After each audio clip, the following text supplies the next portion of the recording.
Good evening বন্ধুরা। আজ আমি তোমাদের কাছে কোনো ফিনিশ কাজ দেখাতে নিয়ে আসিনি। আমি তোমাদেরকে আজ দেখাবো ব্লাউজের সামনের পোর্শনটা আমি কিভাবে জুড়ি। আমি ব্লাউজের সামনের পোর্শনের প্রত্যেকটা অংশ কেটে আগেই নিয়েছি। অস্ত্রর সঙ্গে পিস অলরেডি আগেই আমি জুড়ে রেখে দিয়েছি। এবার আমি ক্যাপ আর ক্যাপ পয়েন্ট প্রথমে জুড়ে নেব 1/2 ইঞ্চি মার্জিন রেখে। প্রত্যেকটা সেলাই আমি ডবল করে দেবো।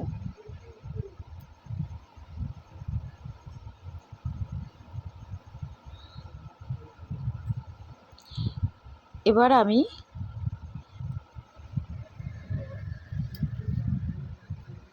টেকিন দিয়ে দেবো একটা। টেকিনটা আমি 1.25 ইঞ্চি মার্জিন রেখে দিয়ে দেব। এই দেখো 1.25 ইঞ্চি মার্জিন রেখে আমি টেকিনটা দিয়ে দিচ্ছি। উপরে আমি 1/4 মতন ছাড় দিই।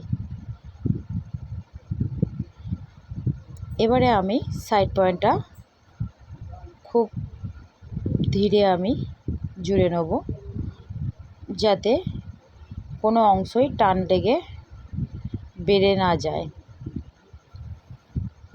সেদিকটা একটু খেয়াল রাখতে হবে।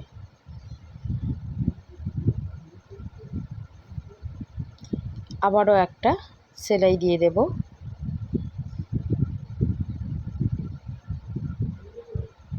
এরপরে আমি এলটা জুড়ে ফেলব। এলের প্রথমটা আমি 1.25 শুরু করি, 1.25 মার্জিন রেখে 1/2 ইঞ্চি দিয়ে শেষ করব।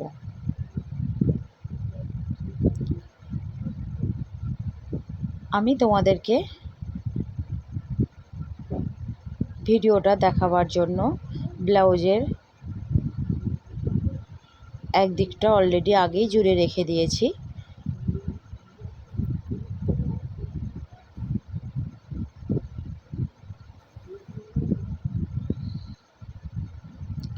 এই দেখো ব্লাউজের দুদিকটা।